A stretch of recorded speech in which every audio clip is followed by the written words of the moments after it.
as a lot of you are probably aware, we have a gathering here in Brisbane. Those of you from local from Brisbane anyway, we do CBFM every Tuesday, and it's actually as a result of sort of the feedback I've been getting from these every month, I suppose, to be a little bit more fair. And they're they're jumping into it sort of straight at it. I've got to get into it, got to go do it, but they're not really spending the time to really sort of analyse where they're suiting, how they're suiting, and how it's affecting where they are. So what we sort of are going to try and effort and squeeze our way through today is how we do that.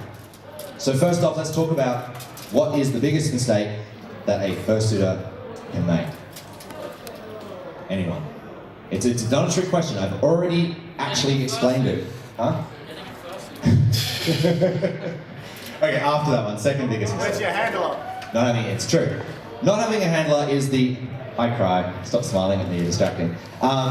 The biggest mistake you can have is not having a handler. The reason for that is because they're not only someone there to bring you water and be your slave, but they're also someone who's there to help you and answer questions when parents approach you. They don't know why there are people walking around in big fuzzy costumes in their local park. It's a bit strange to them. Their first question is always, well, who are you, why are you here, what's going on? And when you have a non-speaking suitor, it's very, very difficult to portray that to that person. What exactly is it that we're here for? Why are we here? What are we doing? What's the nature of this? What you can find yourself having to happen is either A, you're going to find yourself becoming a speaking suitor very, very quickly, because this person's going to want answers, because they're sort of like, why is my child loves you, but I don't know why you're here, what you're here for. And the two things that should never walk hand in hand is a child run up to you, go, oh, hello, and the parent walks up to you, you don't say a police officer or someone from the parklands in that case, because that's clearly something's gone wrong here. This means that no one has any idea what's going on with you guys, and you're basically making, not only putting yourself in a poor position, but now future people, when they want to go sitting there, may not be able to. So, Lucky is my fantastic fuzzy assistant here, and my first fursuit hug of the con. The reason this is relevant is because this is exactly what happens with fursuit handlers. People at the last minute jump into the role, and they're not quite sure what they're doing. Someone who's just standing there, they realise if you're with someone, which is, that's half the battle. But you've still got, there's no information has been portrayed. So we still don't know why this man is in suit, why he's here, and why he's jumping around being amazing. That's it. Okay, so what I'm going to talk about now and actually get right into it is what you need to do to be a better handler. The first thing you need to do to be a good handler is have presence. And I don't mean by presence, that doesn't mean you have to walk around like you're a bouncer or a security officer or someone who has some sort of level of authority, but you have to be able to not just be someone who's, not really paying attention, just sort of, you want to make it very apparent that you're with that person and that you're looking out for them. As soon as you've done that, you've immediately portrayed a level of authority, even if you don't have any. Things that say handler and stuff like that, just by looking like you're doing the job, people will respect that. So now they know, that's their visual cue. This person is standing next to him, he looks, he's talking with him, or he's dealing with him. It's clear that he's with him. So now, as a parent, I can approach him and say, what's going on? 99% of a job of a handler, other than getting him water, constantly getting him water, will be to do that liaising. And it doesn't just end with that. You've obviously, from that step forward, you're going to have troublemakers. Because they've had a drink, it's a Friday night. What are they out to do? Well, they're out to, there's a big fuzzy thing. This is, it's the best thing in the world. You're off, and the great thing, a lot of people get really concerned when drunk people come up to fursuiters, like they think this is the worst thing. And drunk people are easier to deal with than people who aren't. Drunk people are really, really easy to convince. The amount of potential problems we've had at past RivFurs where we've been able to get rid of the problem just because that person was intoxicated, it's amazing. You walk up to them and they say, what's going on, mate? Hey, look at this guy. Look at this guy. 9 times out of 10, the worst thing that you can do, my coffee's here. The worst thing that you can do is grab that person and go, don't touch the suitor. Because when someone's intoxicated on any level, they're going to get aggressive. I've worked, prior to what I do now, I'm an electrician, but prior to this, I spent about 5 years in security. I've done just about everything. Crowd control, airport security, patrol, close personal protection, cash and transit. I've dealt with some of the best and some of the worst out there. Really, when you're handling a suitor, it's almost like being a bodyguard. Yeah, don't worry. Not allowed to say that up here. Because see, what happens, you're such a sucker. What happens, it's throwing me off, stop it. It's hard enough to remember where I'm up to. What happens is you're trying to say to people, okay, this person is protected. And they don't know how far that goes. For example, when we had lots of suitors running around RivFur last year, down when we were at South Bank Parklands, just by having a couple of people who knew, like, they knew what they're doing, they assumed that we were some figure of authority. It did help, obviously, that we were wearing vests that said staff and stuff like that. But when people came up and tried to start problems, the easiest way to resolute that conflict was simply to talk that person down, get their mind trailing off in some other direction. And it's very difficult when there's a fursuiter here, but if you've got a good relationship with your fursuiter, he'll know when to sort of start slinking away in the background. Because now you're engaging this person. Drunk people tend to only focus on the person in front of them. The person who is talking to them, depending on how intoxicated, depends on how big that focus is. If their eyes keep trailing to the left, they're still focusing on you, they're falling asleep. Kind of like what everyone's going to be doing in about 10 minutes from now. Thanks. So supportive. So, yeah, you can go. You can shoot. You're fine. So he just wants on stage. So what basically happened is your fursuiter has that understanding with you that they're going to be able to, okay, now that I'm no longer the key piece of attention, I can move away from the situation. As long as you are in front of your suitor, there's no way that he can cause something. Now, obviously, the rules like this change when there's a lot of people. If you've got a, I'll say right now, before anyone thinks to themselves that I've got the answers to every single suiting problem here, I don't. You are going to come across situations which are just complete foobar. There's no way to fix them, there is too many people, and, well, what's the advice to fix that is don't suit there in the first place. And when I get onto how to do hazard prevention, we'll sort of talk about that a bit more. But the idea being that you're already in a situation where you know the worst thing you're going to encounter is one or two. So to be a better fursuit handler, you're looking to have a present person. If you're their friend for 5 minutes, they're not going to punch you. Now there's a fine line. If you get too friendly, they're going to want to invite you to the pub, and saying no is going to make them angry. But if you can just find that very basic medium line where they just want to get on their way, they want to go clubbing. They don't want to be standing there talking to a suitor, but they've lost interest. As soon as you started talking to them and they couldn't keep petting the pretty, they lost it. They don't care anymore. And if they do keep going, if they are actually creating an issue there, then that's when you take it up to the next level. You say, no, look, I need you to step away from the mascot. Now, before everyone kills me, the reason I use the word mascot is because the average, they're no idea. I mean, we do because we're prone to it every day. But the average person knows what a mascot is. They've watched, the Brisbane Roar. They know what's going on. So if you say step away from the mascot, the first thing might look like wants to kill you because why did you call me that? But at least that person understands exactly what you've asked them to do. All right, I've got to die here. I apologise in advance. I've literally gone straight from setting up all this gear to giving a panel.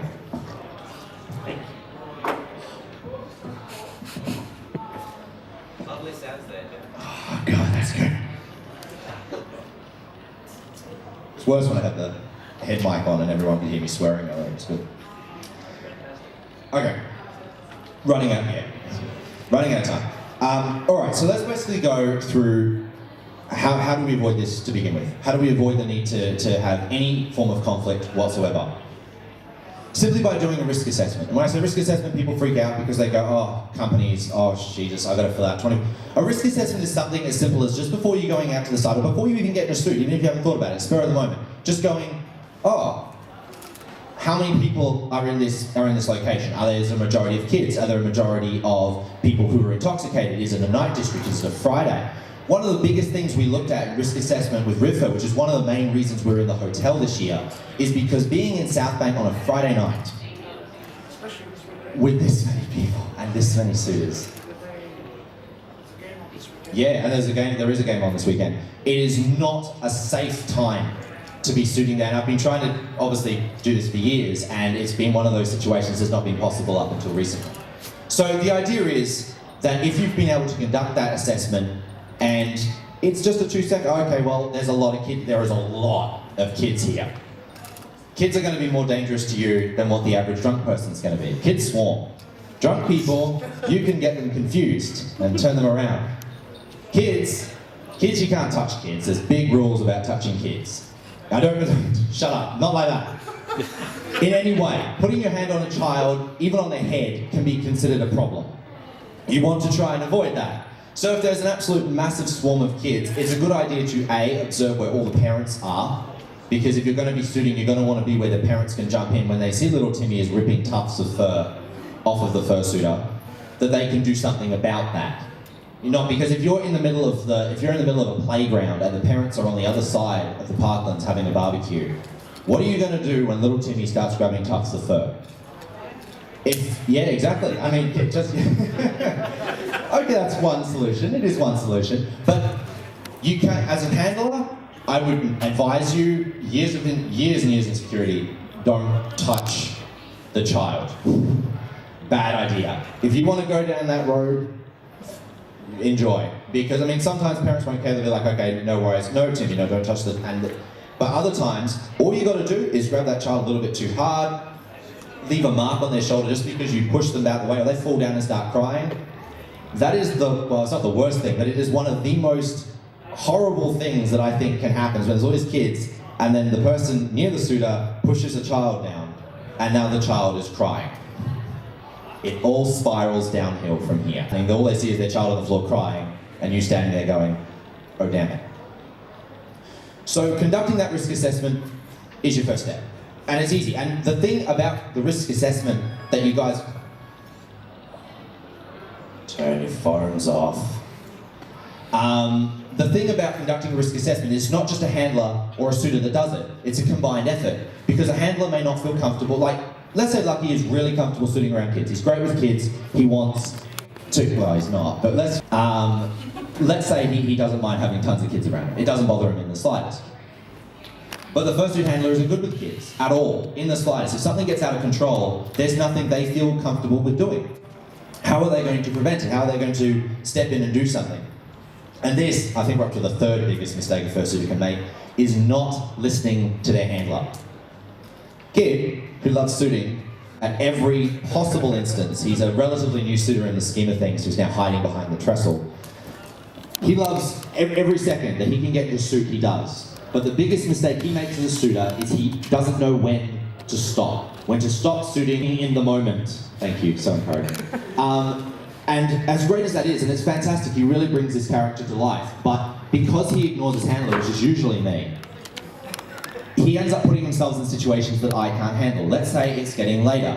The demographic of who's in this park is now changing. It's becoming more and more about people who are drinking quite heavily, who are going to go out clubbing or do something else, or suiting during a really bad time of year, like New Year's or Christmas, something where everyone is drinking and in the park. I, as a handler, I mean, I've got years in security, and I don't feel comfortable with that many people. What am I going to do? If all these people decide to rush him, oh, we've all got to get, what am I going to do as one handler against 100 people, 20 people, 10 people even? I can't. So I say to Kid, hey, look, it's getting late. You should probably jump out of suit. At this juncture, the suitor either makes the bad decision and decides not to listen and continues suiting either without a handler or with a handler that is no longer confident, which is just as bad as not having a handler. It gives a false sense of security. Or they take the right avenue and they go, okay, that's it for today. As long as they can get that through their heads, as suitors, you will have a fantastic relationship with your handler. Absolutely flawless. Because everyone's feeling happy, everyone's feeling safe and secure, there's no issues. Now, I had all these little role play things set up here, which I'm running out of time to do. I've got about 5 more minutes. But before I get into that, because this is going to use up some time, does anyone have any questions whatsoever or have any criticisms of anything I've said today that they would like me to clarify, justify, no, or shaking heads? No? Oh, yes! Sign language, how does a mute person tell me what they want? Ah. There you go.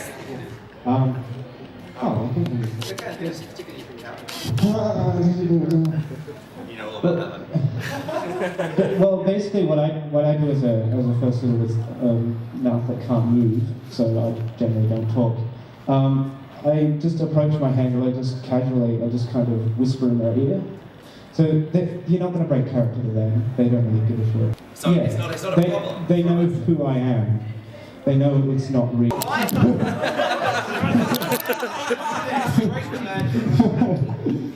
But yeah, basically, there's nothing wrong with talking to your handler, even if you're amused. If you need to get a message across, do it. There's a lot of debate, and I don't want to contradict any other panel that's been held at any other convention here or around the world. I still strongly believe that there is a level of sign language that can be used. I'm not talking about complicated signs. I'm talking about simple things as I'm thirsty and I need help. A lot of people still don't know. And I'm hot. I'm hot. So yeah, or help me. Now the help me one isn't so universal. It used to be a few years ago, in my opinion, but it kind of got tuned out as more and more suitors sort of flooded into the fandom. The sort of the standardized system sort of went to hell, and obviously we don't have driver's licenses to be fursuiters, so there's no real base for everyone to turn into the book and go, well, on page 23 to tell someone that I need help. Generally, the fursuiters that I work with, I tell them to do this. That to me, I mean, you can tell when a fursuiter's hugging themselves and when a fursuiter looks like they need help. You can usually tell because when they're doing this and there's no one around them, they're fine. If they're doing this and there's children everywhere, big problem. When you're going with more than one fursuiter anywhere, you should, well, generally, two, I suppose, but I mean, the general rule of thumb is one handler per suitor, but good luck. It's not going to happen. When you're handling two, three, maybe three suitors at a time, you should try to always aim for at least two handlers. So that when one person is talking to someone else and engaging that person about what's going on, oh, what's my child doing with this person, there is still someone there to stop the children from pulling on the tail. And it's the biggest thing. They will run.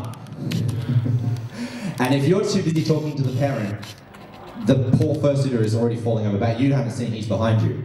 So you should always have two suitors. And when you have two suitors, you should always have two handlers when you're handling more than two suitors. When you've got one-on-one, I like to make a point, if it's not talking to a drunk person, in which case he gets behind me. If I'm talking to a parent, I like to still have him in my peripheral. So that way I can see if something's going wrong. Because you can get very engaged with parents and another parent asks you a question, a third parent, and this guy is getting carted off. You know, children above their heads, he's gone. He's gone. And you turn around and where is my suitor? So the idea is that you should keep him in your line of sight, and if you're handling more than one, have more than one person there. For the love of God, and they do this at CBFM, and I'm not criticising them, I just wish we could get, and this is hopefully what this effort today is, trying to get more people to be confident to become handlers, is when you're handling a big group, and we get a lot of suitors every weekend. How many suitors do you reckon we get every weekend? About 10? 17? 17. So 8, right. So I mean, even 8 suitors is a fair few to have in a park. It's a Tuesday, so you know it's pretty good. There's sort of light amounts of people through there. You'll get the uni students. You'll get a few kids running around, but generally we don't get any problems. You're still going to get, and it doesn't matter how many times you do your hazard report. That's just knowing your premise. We still know that you're going to get things like glue sniffers and alcoholics and people like that who are still going to be floating around the parklands out there to get glue sniffers. I kid you not. We had glue sniffers. Snooper can tell you all about them. Yeah, they didn't pick on the suitors, they picked on Snooper. That's all these suitors, and they don't go up to them, they walk up to Snooper. It's okay, I would too.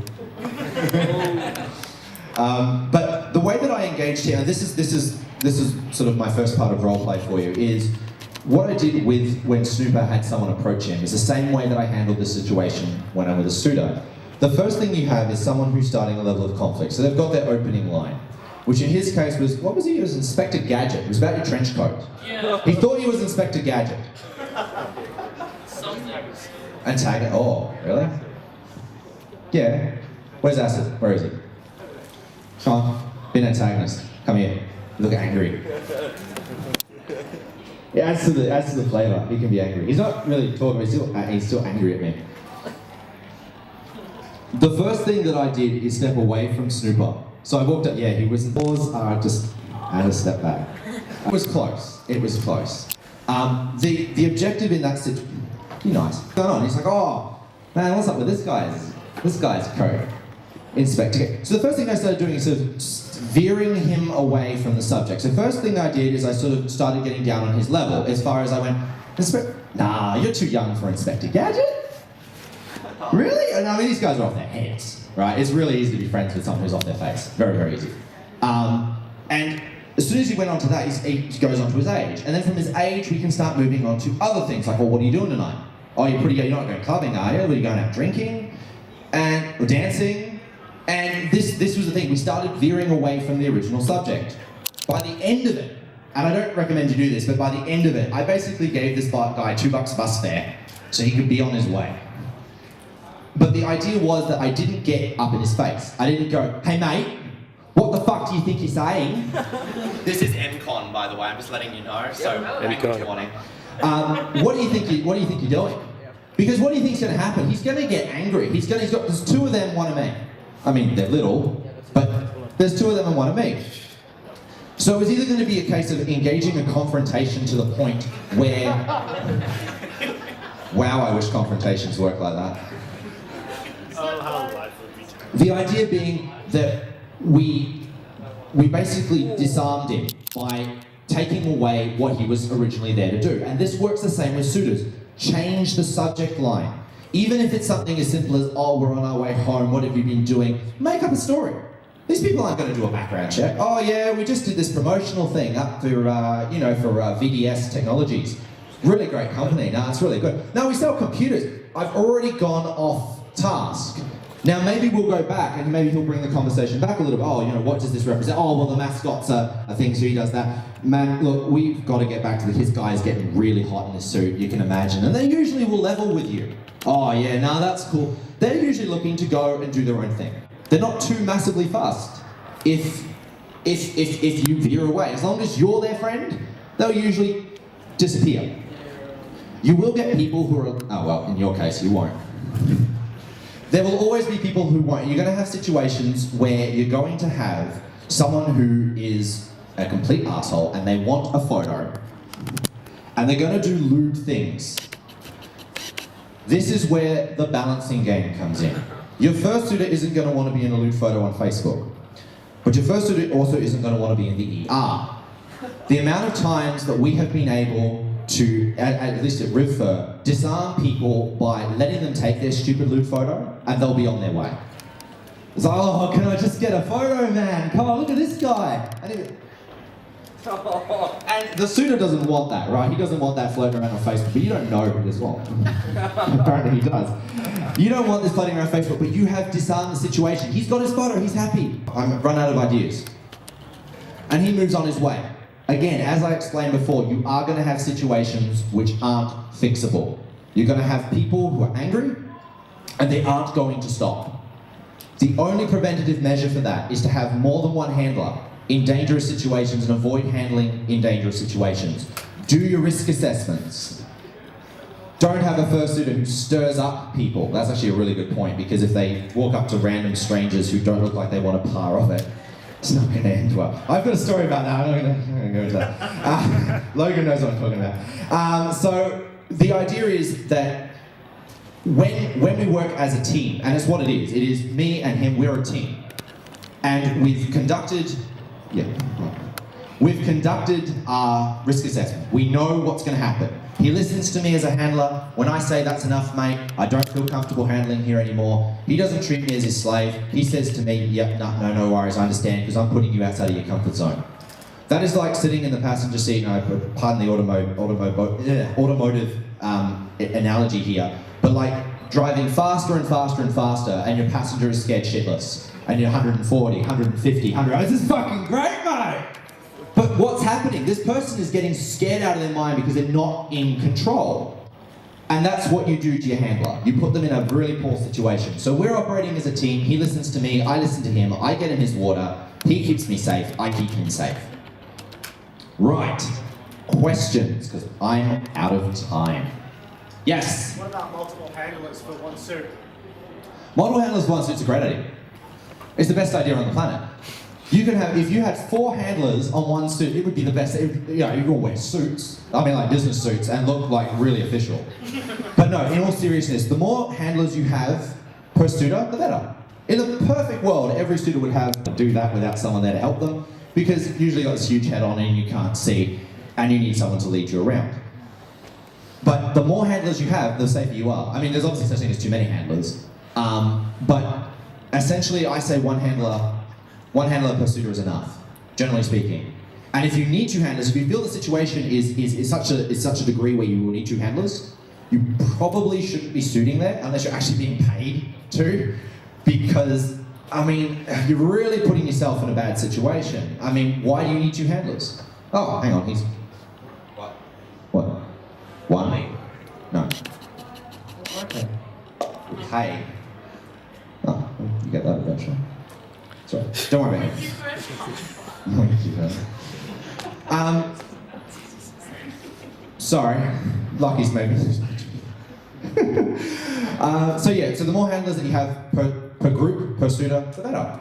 And if you feel that there's a situation where you're like, oh, I'm going to use these 6 handlers for this, why? Walk away. It is not that important in this country now. You guys can go, and the amount of private events that are held through the year, well, specifically in Queensland anyway, that are fursuit friendly. And the organisers, 9 times out of 10, know where they're going, have permission to be where they're going, have already done the risk assessment, and because you're in there in a group and they've already got people to handle for you, you're usually alright. So, public locations, better in a group, better with more handlers, better to go to things that are pre-organised. Any questions? No? Lots of blank faces. Wow, this is awkward. Still got to fill another 5 minutes. How much time do I actually have left to fill? Oh, no one's got a comment. Look at this. What's the schedule, It's up till 2. Sorry, quick thing. I paid Joey out so bad at Fursuiting. Those of you who know me know I work at Fursuiting. Because he didn't know his schedule. I'm like, yeah, I know your schedule. I have had to check I wrote the schedule. I still don't know it. So I have absolutely no idea when this finishes. I think it finishes now. Dance starts at 2, so... Does it? 10 minutes. Oh, okay. Well, I'm over time then. So that's about it. Unless anyone has anything else to add, that's basically it, guys. The idea is, summary, suit with a handler, have a good relationship with your handler. If your handler doesn't feel experienced, by working with other handlers. And that's not in a professional sense, that's more so in the fact of, go down to CBFM, see what the other handlers are doing, ask people like me, like the other people who sit there and they handle all the time. They'll be more than happy to, oh man, the way I feel is the best way is to do this. Because I could sit up here for hours explaining every possible situation I've gone through in security over the last 5-6 years. And it's still not going to... Thank you guys so much for coming. I apologise for how joining. Just one last note. When you're handling, don't just handle the public, handle the other furries, because there are obviously some of those out there that kind of I actually didn't think of that at all. That's a really they like to handle a bit too much. I think furries feel they're entitled to get... Oh, thank you. Thank you. I think some furries feel they're very entitled to get all huggy with all fursuiters, and as everyone who knows has ever gone to a My First Con panel, fursuiters don't like that. Always ask a suitor, can I have a hug? He doesn't want one, see? And then he surprises you. Bad idea. But yeah, same thing, guys. Make sure that you are handling furries as well as the public, because they can be just as bad as you. You are such an angry person. I love it. You do well. Again, thank you so much, guys. I appreciate that. Dance panel kicks off at 2. Hope to see you guys for that. Cheers, guys.